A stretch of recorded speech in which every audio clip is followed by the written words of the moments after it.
тақырыбы санды және әріпті өрнектер. Оқу мақсаты санды және әріпті өрнектерді түрлендіру. Айнымалысы бар өрнектерді құру және есептер шығару барысында қолдану. Балалар, алдыңғы сабақта теңдеулерді түрлендіру тәсілімен шешуді үйренгенбіз. Алған білімдерімізді қолданып отырып, берілген күрделі теңдеудің түбірін табайық. Егер теңдеудің түбірін тапсаң, ол сан күн жерден айға қарағанда шамамен неше есе қашық орналасқанын көрсетеді.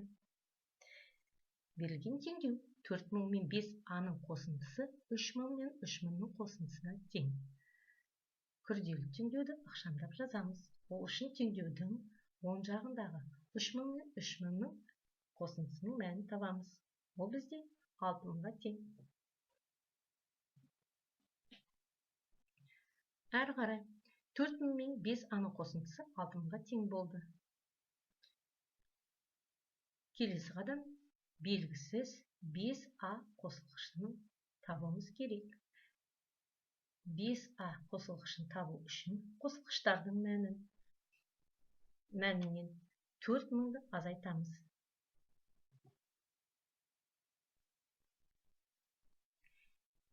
6000-нан 4000-ді азайтамыз. 2000-ға тең болады. Күрделі теңдеу жай теңдеуге айналды. 5 пен а-ның көбейтіндісі 2000-ға тең. Келесі қадам белгісіз а көбейткішін табуымыз керек. Белгісіз а көбейткішін табу үшін көбейткіштердің мәнін белгілі көбейткішке бөлеміз. 2000 мен 5-дің бөліндісі 400-ге тең болады. А тең 400-ге. А-ның түбірі 400-ге тең. Есептің жауабы: күн айға қарағанда жерден 400 есе қашық орналасқан. Балалар, бірінші нөмірдің А және Б тапсырмаларын дәптерде теңдеу құру арқылы орындайсыздар. Енді балалар, өрнектерді қалай ықшамдауға болатынын еске түсірейік. Мұқият қараңыздар.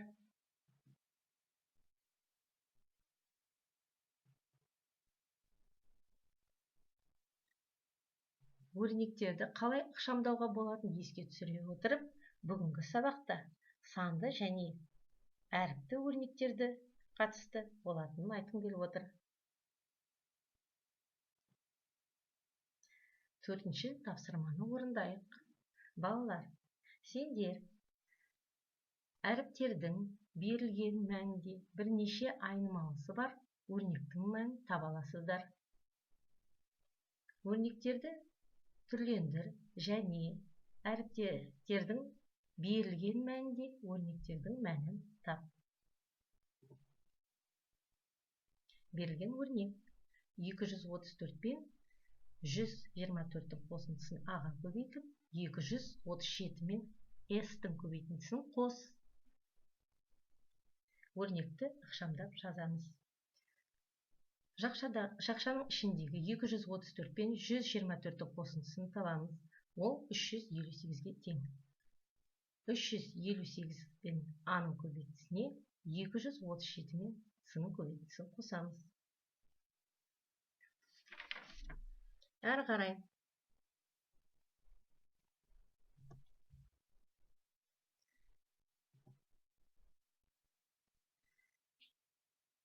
енді әріптердің орнына берілген мәнін жазып, шыққан өрнектің мәнін табамыз. Бізде А-ның мәні 3-ге тең және С-дің мәні 4-ге тең. 358 пен 3-дің көбейтіндісі 1074-ге тең болады.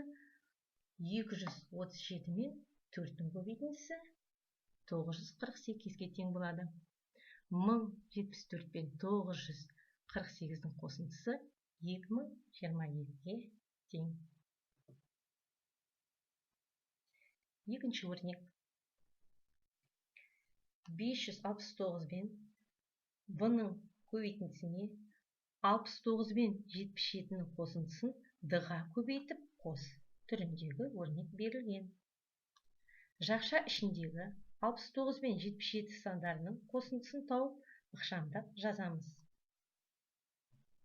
569 бен b-ның көбейтіндісіне 146 мен d-ның көбейтіндісін қосамыз. Әрі қарай әріптермен берілген көбейткіштердің мәнін жазып есепті шығарамыз. b бізде 2-ге тең, d 5-ге тең. 569 бен 2-ның көбейтіндісі 1138-ге тең. 146 мен 5-дің көбейтіндісі 730-ға тең болады. 1138 бен 730-ның қосындысы 1868-ге тең болады. Бүгінгі сабақта алған білімдеріңізді қолдана отырып, 4-ші тапсырмадағы екі есепті өздеріңіз орындайсыңыздар. Есіңде сақта. Айнымалы әртүрлі мәндер қабылдай алатын шама. Бірнеше айнымалысы бар өрнектерді де ықшамдауға болады. Содан кейін әріптердің берілген мәнінде өрнектердің мәнін табу керек.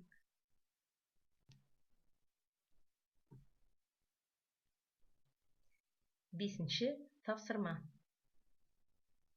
Бірнеше айнымалысы бар өрнектерді түрлендір және әріптердің берілген мәнінде өрнектерді есепте.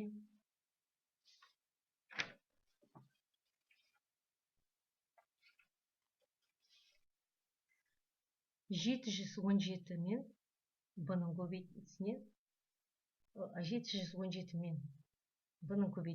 84 пен b-ның көбейтіндісін кемітіп, 88 бен s-дің көбейтіндісін қос деген өрнек берілген. Көбейткіштері бірдей әріппен берілген. 717 мен 84-тің айырмасын тауып ықшамдап жазамыз. 633 b мен 88 s-тің қосындысы.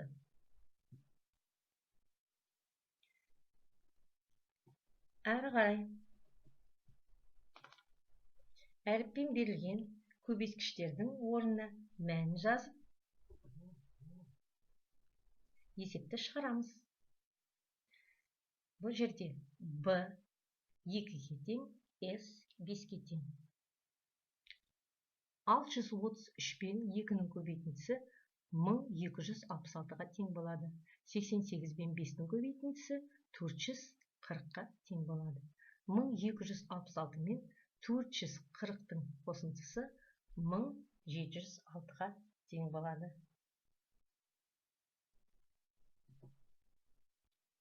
Келесі өрнекті бірге шығарайық. d мен c-ның қосындысын 25-ке көбейтіп, 34 пен d-ның көбейтіндісін қос. Бұл өрнекті түрлендіруде жақша ішіндегі қосылғыштарды 5-ке жеке-жеке көбейтеміз. Жақша ішіндегі d және c қосылғыштарды жеке-жеке 25-ке көбейтіп жазамыз. 25 пен d-ның көбейтіндісіне 25 пен s-ның көбейтіндісін қосып, және 34 пен d-ның көбейтіндісінің қосындысын табамыз.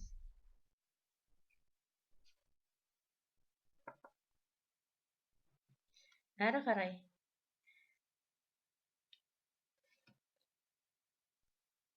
әріппен бірдей көбейткіштері бар. Әріппен бірдей көбейткіште берілген есептер қосылғыштарды қосамыз.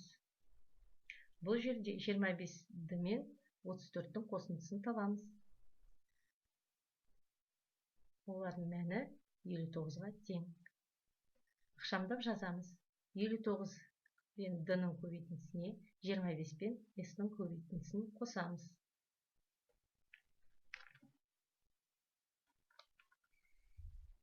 Әріппен берілген көбейткіштердің орнына мәнін жазамыз. Бізде d 7-ге тең, s 5-ге тең. 59 пен 7-ның көбейтіндісі 413-ке тең болады. 25 пен 5-дің көбейтіндісі 125-ке тең. Енді қосылғыштарын қосамыз.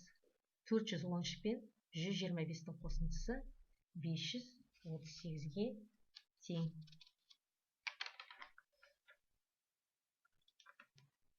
Балалар, келесі екі өрнекті өз бетінше орындап аяқтауыңызды ұсынамын. Үйге тапсырма. 10-шы тапсырма 31-ші бет.